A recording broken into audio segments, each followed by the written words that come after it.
conventions going on. It's been going on for a year or so, and I've never been asked to be part of any of them, nor have I asked. Whatever the case is, definitely there's some things going on that, you know, I'm not a part of, you know, again. But I care.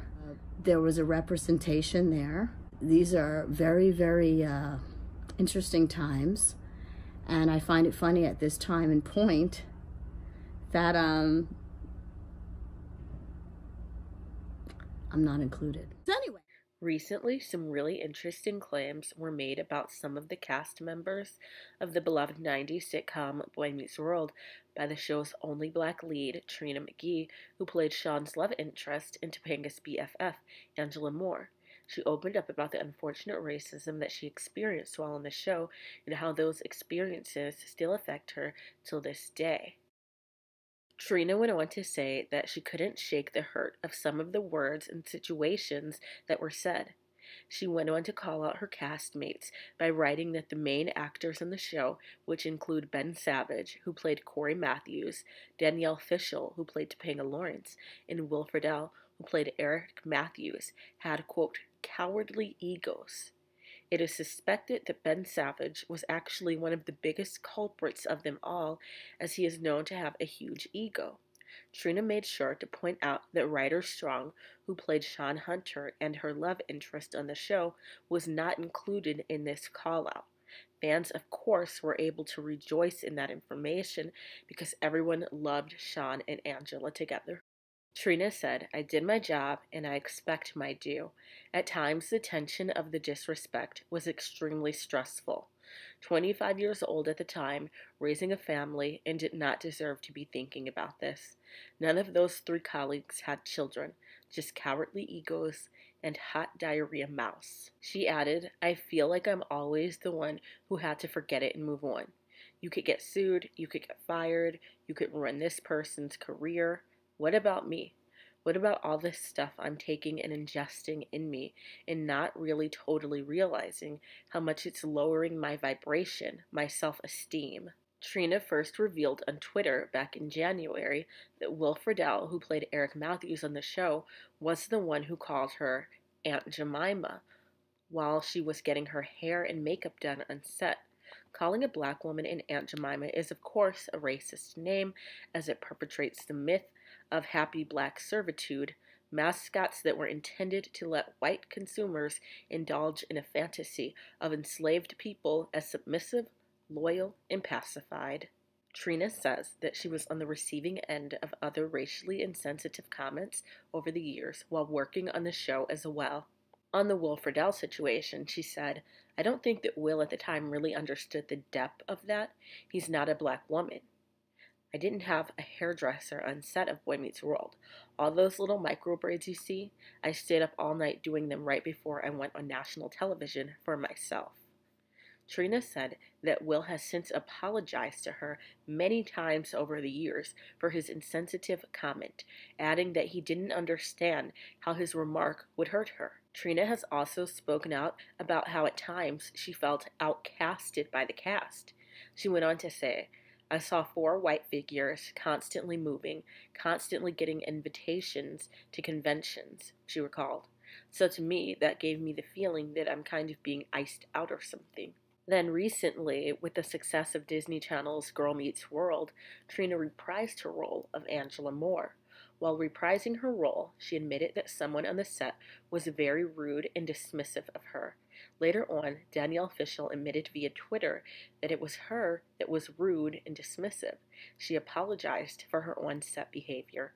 Danielle even took it a step further, and she and Trina had an open and honest conversation about their time on Boy Meets World and about the negative experiences that Trina faced via Instagram Live. So a well-established cast. You were the only black cast member. There were no black writers. There were no black directors. There were a handful of black crew members. I just have one lighting guy. Yeah. Okay. And then less than a handful. See, a lot of people say like, "Oh, you jealous of the girl, the white girl on the show?" No, my training. But I was so grateful to get a spot on the show. Who gets the lead? as a black girl on any show. So it's like, here's the white girl. That wasn't even in competition with you, because that was way out of the dreams of perception for me. At that time, I was just so lucky to be there. There's no deep-seated jealousy of you in any way. It was more of a really sad acceptance of the fact that this is the white girl on the show, and this is my job, and that's it. So I had no personal problem with you. I remember right after the show, I ran into somebody, an actor, and he was like, he told me that you were like saying these bad things about me. And there was another actress that I was kind of friendly with. And then I saw her and she wasn't friendly. And I talked about it with a friend and they said, well, you know, Danielle said this and this and that about you. So I never, and because I didn't really have that relationship with you, I never really like called you and said, hey, did you get it? Because I just took it for what it was. Like, and also I have to factor in, I'm going to be really brutally honest. I haven't had a lot of great relationship, especially in my adult life with white women. It's been an issue. It's been, I get nervous. I'm going to be honest. I get nervous. I get a compliment. I'm nervous. My experience with white Caucasian women as an adult, it just feels uncomfortable. It feels because I didn't grow up with any kind of subservient thing. I walk in and I do feel like I've had a lot of instances, not you, where and especially happened when I started raising my kids in the school world. So getting back to you, I have that what I perceive that trauma in me.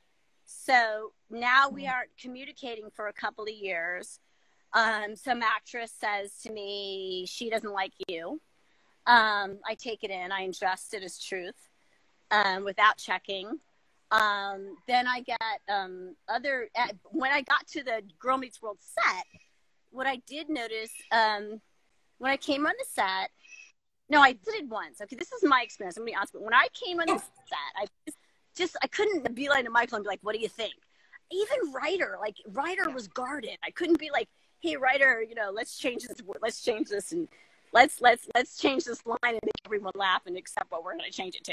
Like, I couldn't do any of those tricks that made it so much fun for me in Boy Meets World, and it was hard. You know?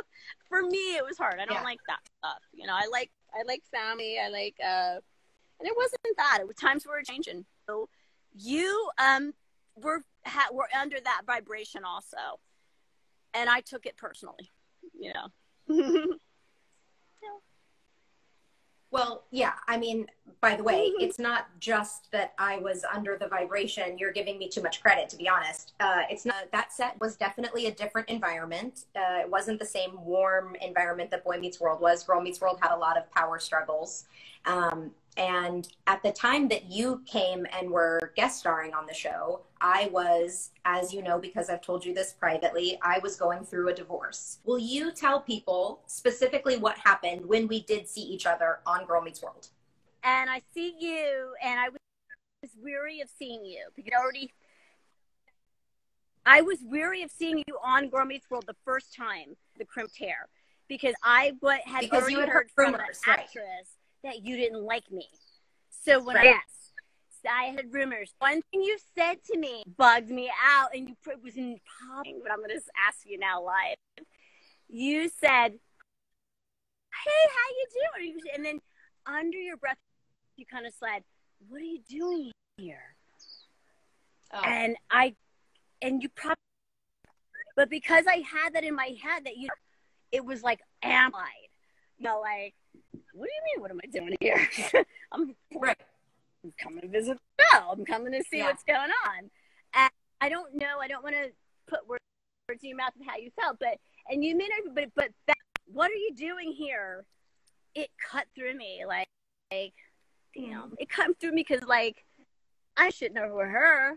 You know, here comes another person of Caucasian persuasion, white, that has a problem. I show up, and how I took that, those little words you said of where I don't know what you meant by that, but I took it in like, okay, bitch, what the fuck you mean I'm doing here? But it's okay, because that's kind of what happens. Husbands, wives, friendships, sisters, brothers. Those little things you say, sometimes people have things in your mind and it's stupid. Well, first of all, I know that, as I told you, I was going through divorce, and I wasn't expecting to see you at that time, because I think when I saw you, it was the night of the, we were doing cast introductions, right? Wasn't it right before it was right before the cast introductions. I hadn't seen you all week. And then I went behind the area. I was on my phone. I went behind the area where we were doing cast introductions, and I turned around the cast introductions. Mm-hmm. Right? Okay. So I came around the corner, and normally, at least as far as I remember, I didn't know you were going to be doing cast introductions. So my first feeling was, when I turned the corner, I wasn't expecting to see you there. I was used to turning the corner and it being just our normal cast. It doesn't mean that it wasn't a rude, to be honest, I don't remember saying it, but I know that I did, because you're telling me that I did. I am very sorry that I was rude and that I was cold. I hadn't seen you, with the exception of one time when you came to visit Girl Meets World. I had not seen you in 15 years. And you deserved a very warm welcome, and you deserved a hug. And I did not give it to you. And I treated you in a way that you did not deserve. And I apologize for that. And I'm sorry that I made you feel bad. You guys are asking questions about people that aren't in this live. And I can tell you, we're not going to talk about anybody that isn't in this live, because neither Trina or I want to put words in other people's mouths. This was our issue. Wanted the fans of the show who felt extremely let down and disappointed that something had happened between us to know exactly what it was. Later on this year, with racial tensions hitting an all-time high, Trina said, over the last months, with so much tension going on, Will and Danielle have really gone out of their way to check up on me, show sincerity and healing. I did not expect this, but I am grateful for the experience. Let the healing begin. Trina called it an example of teaching culture as opposed to cancel culture. Trina McGee said that she, unsurprisingly to fans, hasn't heard anything from Ben Savage, who played Corey Matthews. What do you think about how the cast of Boy Meets World treated Trina McGee, and how could they have done a better job of welcoming her on set? Let me know what you think down in the comments.